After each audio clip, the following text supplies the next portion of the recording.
years. Now I would like to welcome Dr.A.VENKATESWARAN to conduct a session on making healthy choices, guidelines on handling risky behavior in youth. We welcome you, sir. I think I'm in the tea time. So holding you all from not going to take a cup of tea. I already mentioned that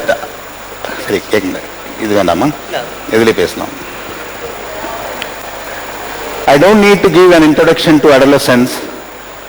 You all know what is adolescence, and most of the people have come with some kind of a preparation, and since morning all are talking about the same term only.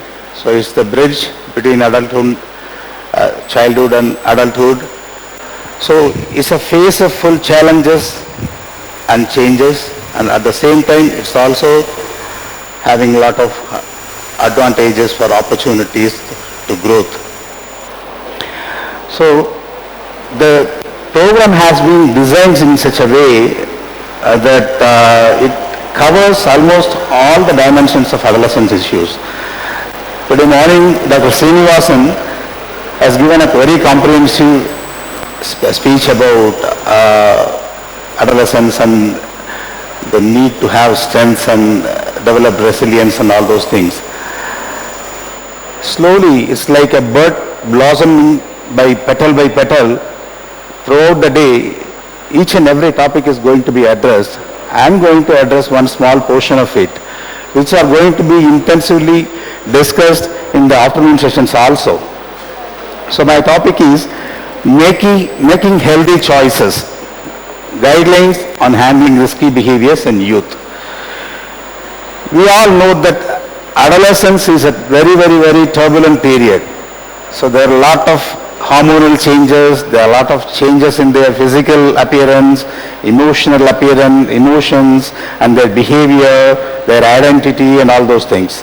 So it's also prone for many risky behaviors. So how to handle with it?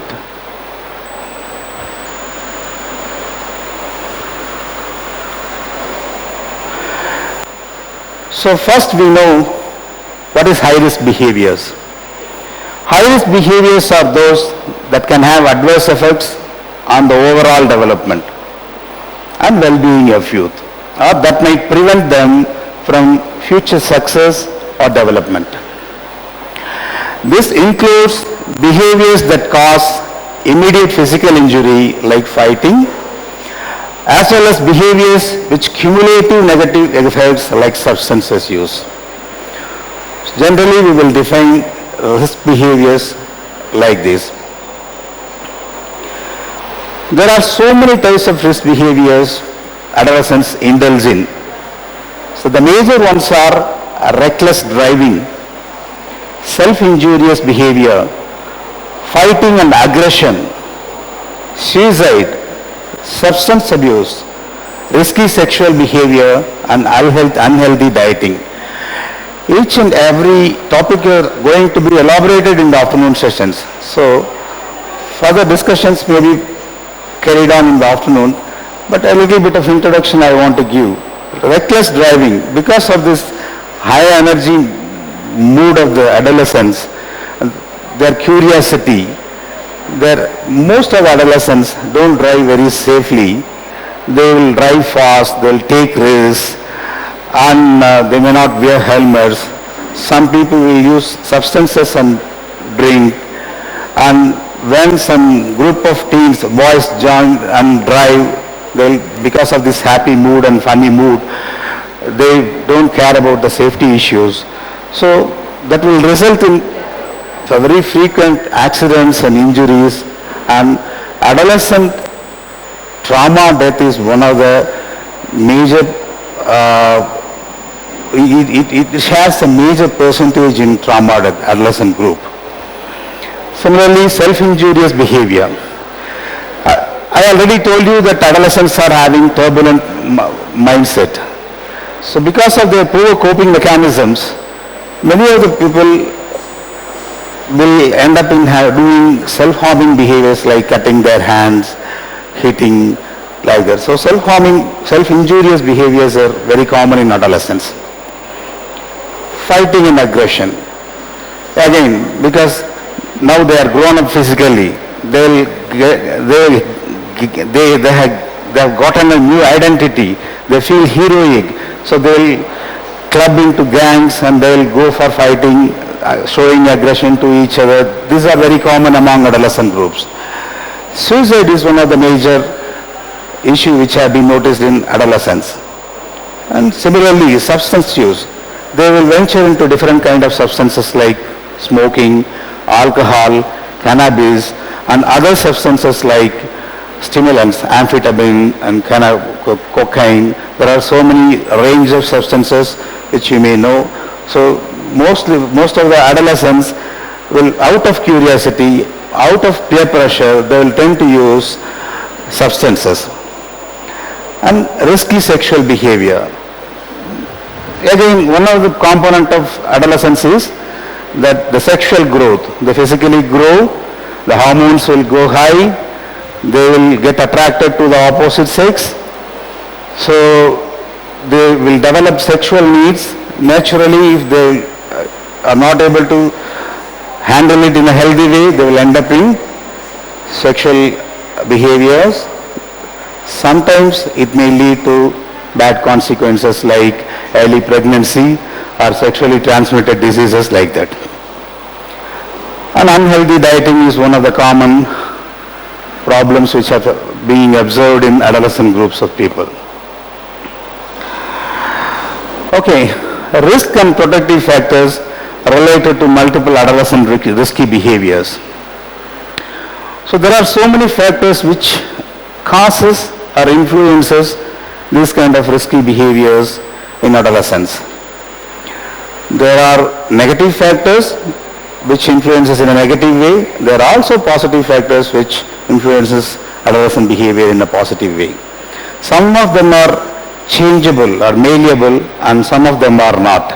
They are unchangeable or less changeable.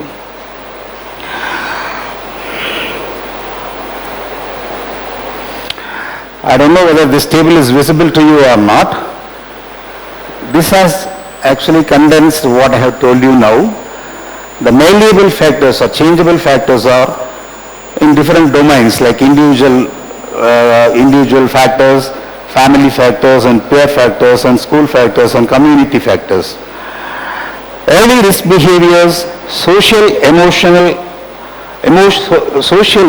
and social cognitive deficits, academic difficulties, acculturation stress.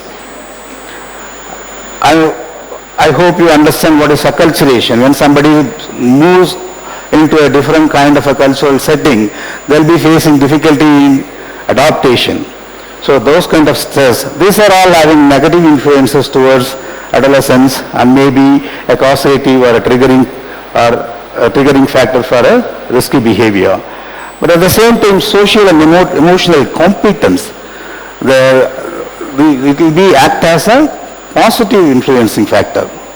Similarly, in family, ineffective family management practices, there are problems in the family violence and child maltreatment, the marital conflicts between the parents, violence in the family, and children are abused.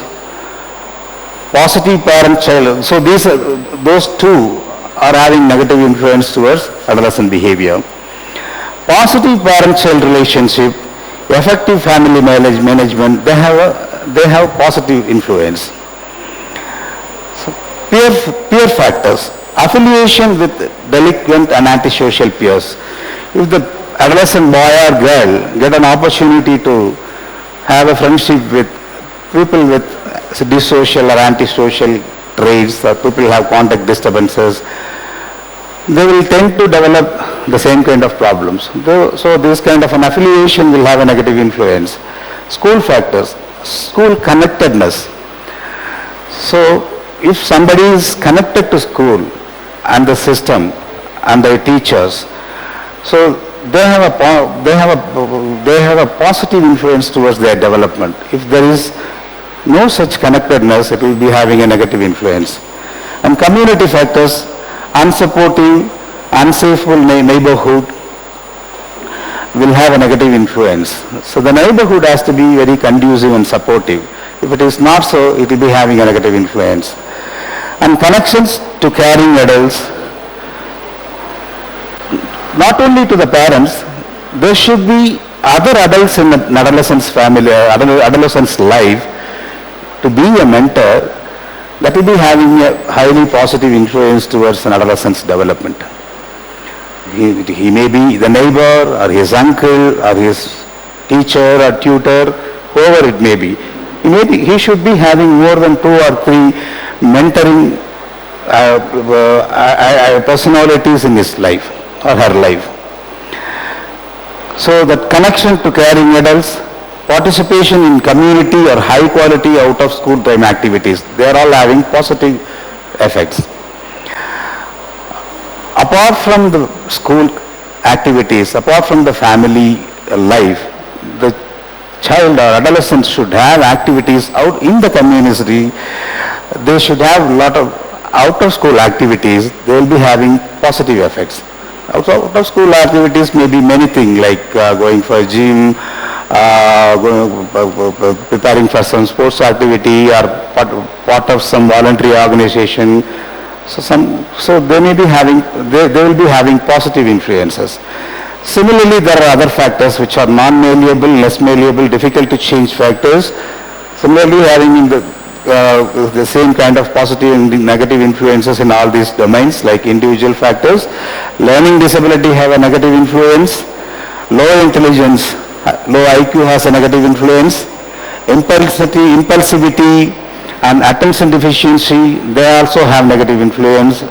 Sensation-seeking behavior is also having negative influence. But religiosity has a positive influence towards adolescent's development. Like today morning, Dr. Srinivasan has mentioned, a spiritual orientation and attitude, which will be having a positive influence towards an adolescent's development. And family factors again, incarcerated parents, already damaged and unhealthy parents, single parent household, family poverty, financial issues, they will be having negative influences which can be modified. All these factors. Peer factors, peer norms favoring antisocial behavior will influence the adolescents negatively. Supportive close friendship will enhance the adolescent to develop positive behavior. School factors, staff turnover and large classroom size, they will be having negative influences. So if there are frequent turnover of the staffs, children will not get an opportunity to develop bonds with the teachers. One of the main mentors in a human being's lives are the teachers. So if a teacher consistently there in the school, so there are opportunities that the children will develop continuous bond with the teacher. If there are frequent staff changes, that opportunity may be missed. Similarly, large classrooms. A small size of people will get more attention and they develop more close bondings. Otherwise, if it is a big crowd or large classroom, the attention may be less. There are possibilities that they may not develop much bonding with each other. They may split into different gangs. So community factors, residential mobility. Okay. So these are all the causes which will influence an adolescent towards risky behavior. We have already seen what were the risky behaviors like reckless driving, substance abuse, the sexual risk, and other things which we have already seen. And how to intervene with these problems. We can intervene these problems in 3 domains. One is from the parental side. They can do something to the adolescents. The second one, from the clinician side, from the therapist side, they also have something to do with the adolescents to correct or modify their problem behaviors. Third level, policy level and community level, we can work towards changing or preventing the problem behaviors of the adulthood or adolescents. So these are the strategies for parents. First, the children, the adolescents have to be encouraged, and we have to encourage the renegotiation. So because of the change in adolescence, the behavior of the adolescent changes, the parents should not see this as an abnormal behavior or it's a bad behavior. During adolescence, parents-children relationships are renegotiated rather than broken. Many parents understood this, that the child is rebellious and the relationship is broken. It is not like that. The quality of the relationship is renegotiated. That has to be understood by the parents. The renegotiation and transition in the parent-child relationship is only natural as the teen is growing up and having an increased capacity for reasoning, self-discipline and independence. The second aspect is to monitor. So it's a very tricky situation. You have to monitor very appropriately and optimally. Too much of monitoring will also create problems. Less monitoring also will lead to problems. So keep track of their children's whereabouts. At least we should know where they are going and coming and some idea about their movements. It doesn't mean that you have to keep on going behind them. The type of activities they engage in, where they are, who their friends are. You should know their friends. How they are doing in school. Keep contact with their teachers, class teachers and their subject teachers and get to know what he is doing in the class and how he is doing in the class and all those things. Frequently meet their teachers. Know significant persons of their lives, other significant persons of their lives. The other aspect is clearly communicate expectations. As a parent, what do you want from the child or adolescent? You should have a clear idea as a parent first, and you should clearly communicate to the child or adolescent. Families differ in the values that they hold and in their expectations for their children. Every family have different value systems, but that value of the family has to be clearly conveyed to the children. As teens cannot read their parents' minds, it is important that parents clearly communicate their expectations in terms of behavior and standards. So, though they have grown up physically, appearance-wise, their cognitive development is not completed until 20 years of age, or even beyond that also they will keep growing. So, because they have grown up physically, we cannot think that they have grown and they have become an adult and they can understand everything like an adult. So we cannot expect them to understand. So you should clearly tell them what is the standard and expectation of the family, what is the principle of the family, and communicate it clearly, which helps. And focus on what is important. Adolescence is a time of identity seeking, which I have already told you, and experimentation of different roles. There is nothing abnormal. It's natural of adolescence. Parents should give their child room to experiment with limits. So the parents should not restrict each and every activity of the adolescents. They should allow them to explore and experiment, but at the same time with a limit. The limit needs to be set with consensus. So the limit needs to be discussed by the parents themselves and with the children, and the limit has to be set. Parents should identify and communicate what is negotiable and what is not negotiable. Like somebody is changing their looks, he changes his haircut and he changes his dress code. These are all negotiable.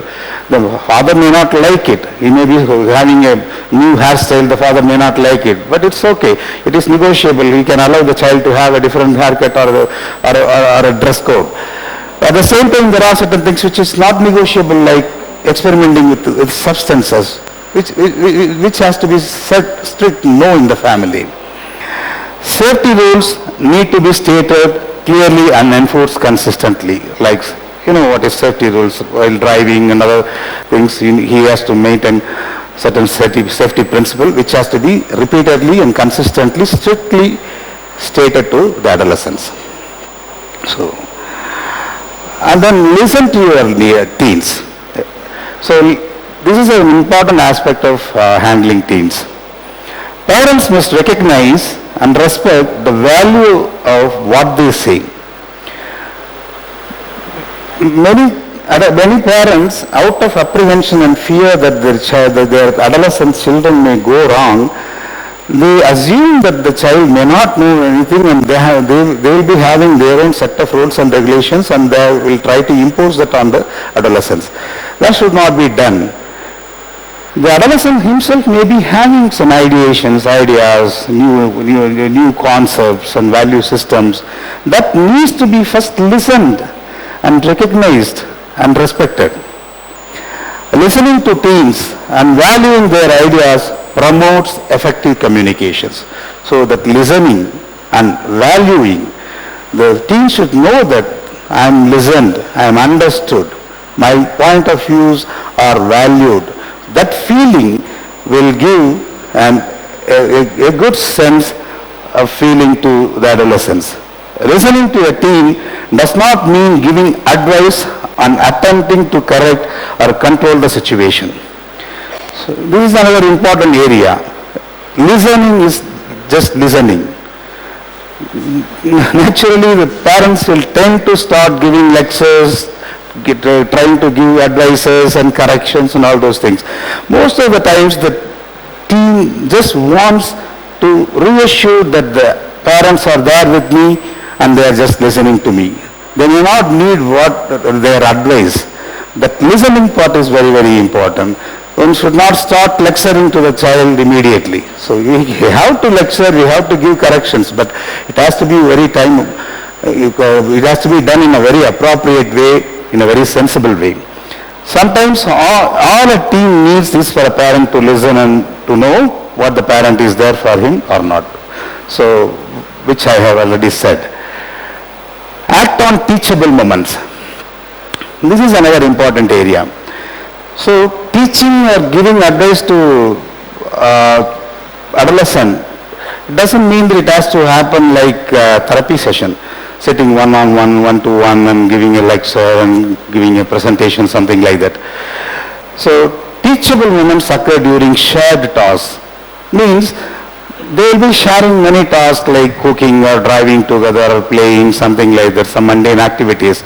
There will be moments they will get an opportunity to touch on some important aspects of life where the parents can convey their ideations and values to the children.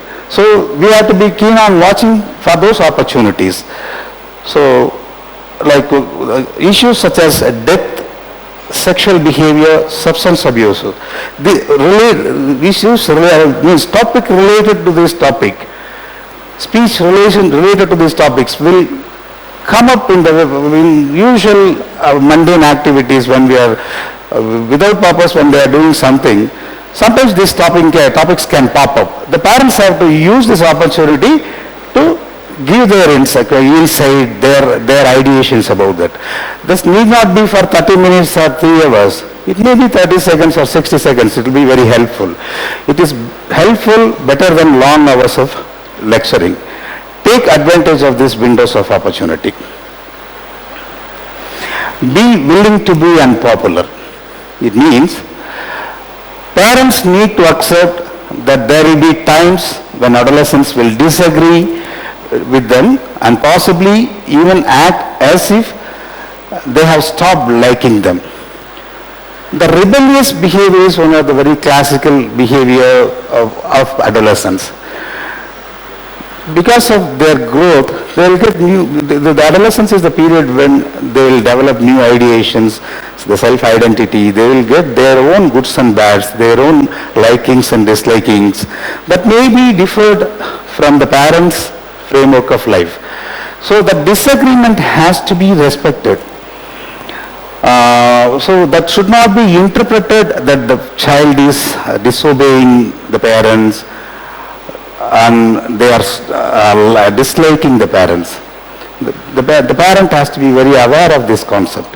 The relationship can be positive even when disagreements arise, when the communication is allowed to be respectful. Though there are disagreements, it is a positive phenomena if the communication happens in a respectful manner. What is important is that the parents should be available and the communication has to happen. Whether opinion differs or not, whether the child refuses or not, disobeys or not, that doesn't matter. The presence and communication is very important elements in the family life, and it will be very useful for the development of the adolescent. And be respectful. Parents should make sure that they are not verbally assaulting their teens. Sometimes teens may verbally abuse parents. It will happen. It doesn't mean that parent has to parallelly reciprocate to that. Parents should be very cautious and avoid that, because they are more mature than the adolescents. If they also abuse, it will be having long-term negative impacts in the relationship. Parents get offended when the teens threat them discourteously, but they need to be careful that they do not do the same to them. Help them learn from experience. So a parent cannot monitor a child 24 hours, though we said that they have to be monitored. When negative consequences arise, parents can try to use those situations to help their children learn from their experiences. So if something goes wrong, we have to make use of that opportunity to teach them. But it doesn't again mean that it's not lecturing, blaming. That should not be done. We should be gently tell them, just remind them that this went wrong because of this. So that will give them a good learning. They can reflect on what went wrong and how to avoid this in the future. Sometimes dealing with the consequences of their own actions inspires sensible behavior more effectively than any lecture or discussion. Encourage participation in positive activities. The adolescent needs to be encouraged. The parent has to do it. There are many enjoyable activities teens can be involved in that encourage the development of various competencies. For instance, finding volunteer opportunities and developing a supportive network of family and friends will help buffer high-risk behaviors. There are a lot of voluntary activities in which adolescents and college children are engaging. Like there are so many NGOs like Sarituli, there are so many good NGOs who are working with street children. If they are involved in such activities, the moral values will be increased. They will be having a sense of fulfillment and a purpose, and which will actually help them from going towards risky behaviors. Help in making healthy decisions.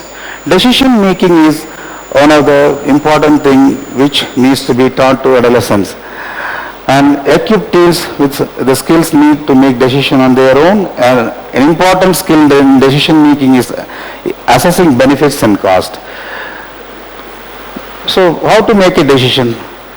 So you have to assess about the benefits and cost and what are the disadvantages, and according to that you will take decision. That decision making principle has to be taught so that he will be independent and take decisions when the parents are not available. Parents should be honest in helping teens examine the benefits and costs of various behaviors.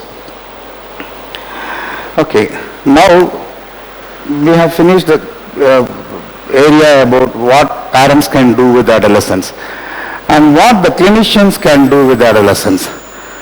So if a problem adolescent is brought to a clinical setting, what we can do?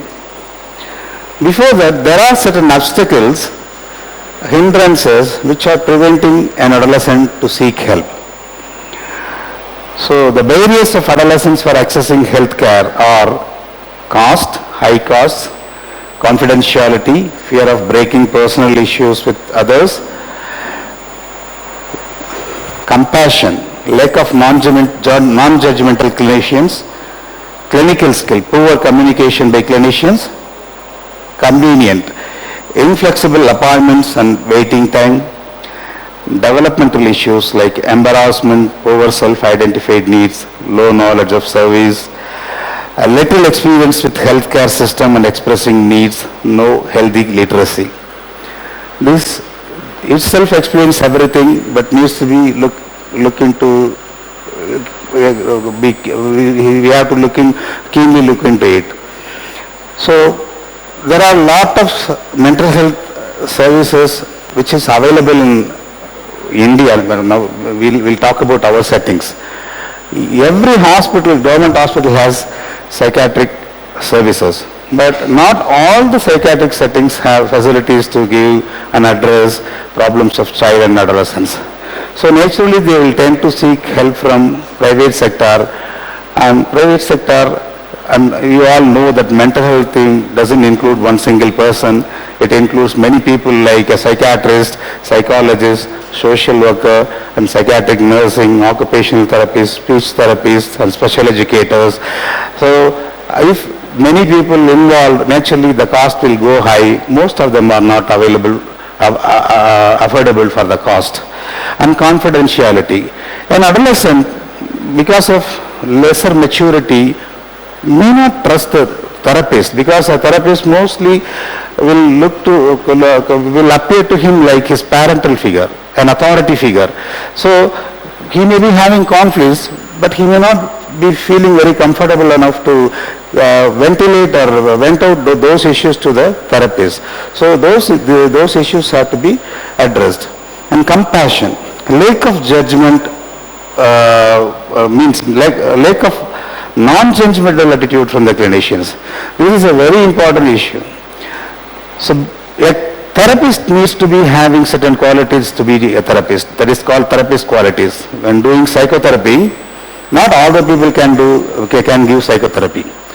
A psychotherapist needs to have certain clear qualities, like he should be having a willingness to help others, he should be having a patient listening, and he should empathize people, and he should be non-judgmental and non-prejudiced, and he should have a theoretical basis on which he can have an understanding about the person's problem. That therapist quality is very, very important. Some clinicians, because of their lack of time or their prejudgmental attitude, they may not empathize with the child. That will again have a negative impact. It will be a hurdle for the adolescent to seek help. And a clinical skill, again poor clinical skill of a clinician, convenience, appointment time and waiting time, and developmental issues, that itself is self-explanatory. And approaches to prevent risky behaviors.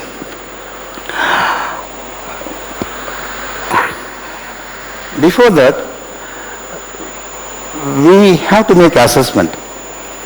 When a child comes into the clinical setting, first he has to be warmly welcomed. Give a good introduction about yourself, about the clinician, and explain the process. Tell him why he has been brought here and what is going to happen in the clinical setting, the clinical discussion, and empower, give hope, alleviate his anxiety, and validate his problems and his reasons for his behavior. Explain confidentiality. That is an important issue, because they may be afraid that whatever he says, the doctor may tell his personal secrets to the parents.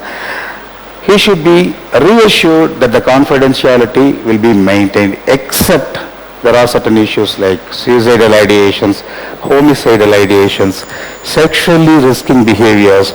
Those kind of things cannot be kept as a confidential issue. So this confidential related issue has to be discussed with an adolescent, and we should gain the confidence of him. And conduct a psychosocial risk and protective factor assessment. Make a shared management plan. So the management has to be a shared management plan. The clinician may be having an outline about the management plan, but it should be discussed with the parent, with an adolescent, and it should be a shared and a consensus management plan. Okay.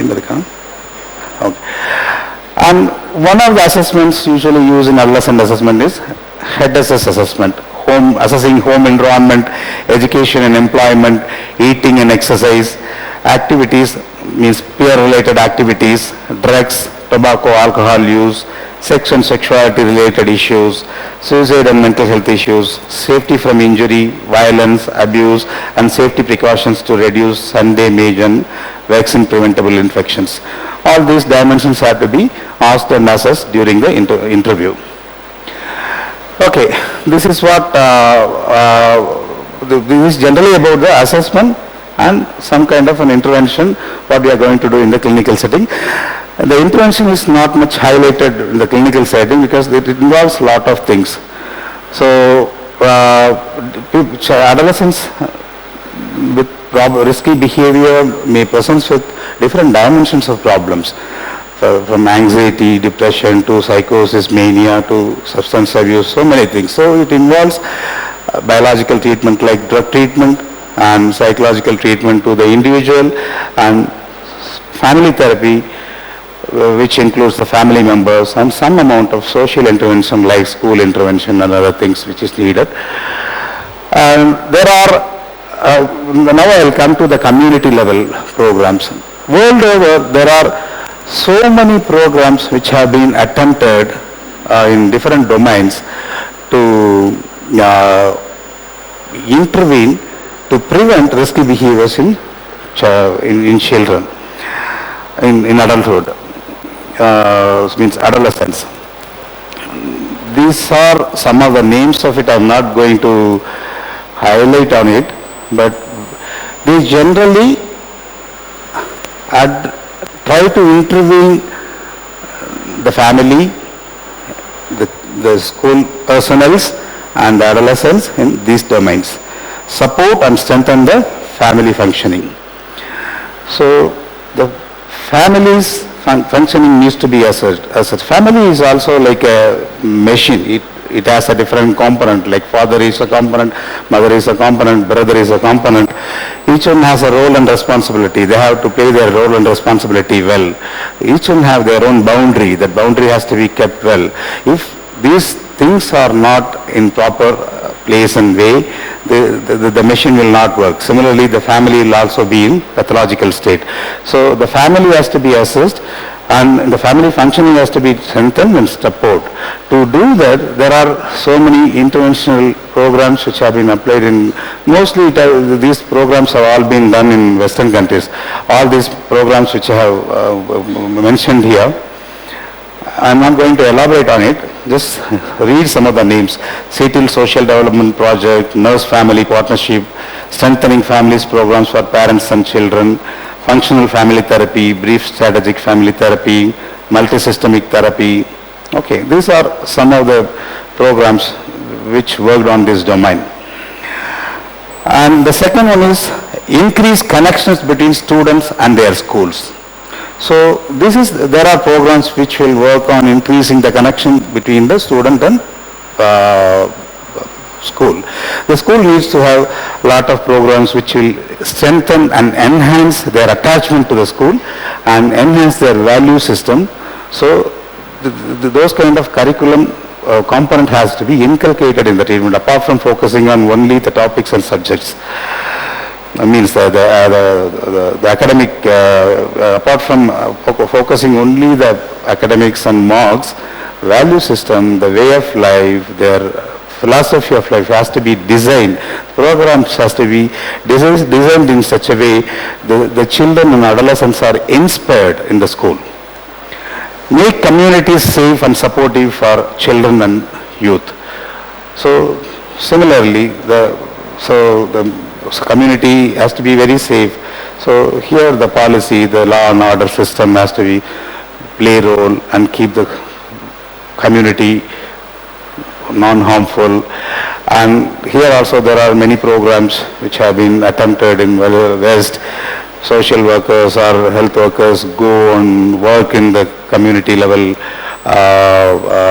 Means people identify risk behavior children and they will go to their community, they will assess their surroundings, the people around them, whether they are supportive or not. If they are not, they will try to enhance their support. These kind of interventions have been tried. All these interventions have been found to be having positive effects in either preventing or correcting adolescence-related risky behaviors. So, promote involvement in high-quality out-of-school time program. We already mentioned, apart from school programs, the child should have some programs outside where he can mingle with some positively vibed people, like in exercise, boxing class, tennis, or voluntary activities like that. Promote the development of sustained relations with caring adults. This also I have mentioned. He should have more than 2-3 people apart from the family members as his mentors, with whom he can lean on, whom he can seek out for help and vent out his problems and get opinions and guidance. So provide children and youth opportunities to build social and emotional competence. So good social skills, life skills are very, very, very important to cope up with different kind of stresses in the family. WHO has actually listed a number of skills as life skills, like from empathy, empathizing people, decision making, problem solving, good communication, critical thinking, critical evaluation. These are all the skills which have been considered to be the life skills, the basic life skills, which is essential for a person to have a good and flexible mental health. So these kind of skills have to be educated and empowered to the children, adolescents. Provide children and youth with high quality education during early and middle childhood. I think I have come to the last portion of my presentation. So these 7 dimensions have to be addressed from an individual level, family level, as well as from the social level. These are again some of the programs, larger size programs by different organizations and by different countries. They have attempted to work and prevent in different domains to prevent adolescent risky behaviors. And thank you. If you have any questions, please ask me. Thank you. Thank you. Thank you. Thank you.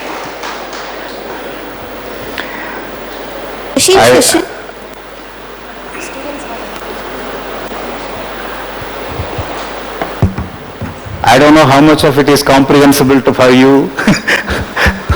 If you have any questions, I will be willing to answer to you.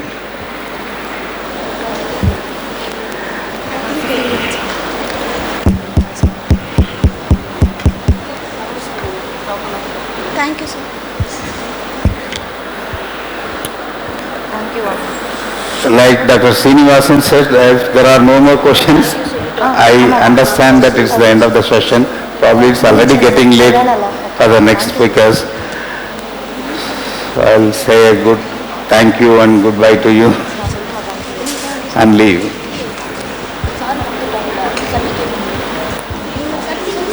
Thank you, sir, for your valuable presence and your knowledgeable words regarding handling risky behavior in youths and how to handle it and cope up with. Thank you so much, sir. Thank you. Here the token of love. Now I request our Honorable Principal, Professor Dr. S. Madhavi, to deliver the token of love and certificate of appreciation to our Chief Guest, Dr.A.VENKATESWARAN, sir.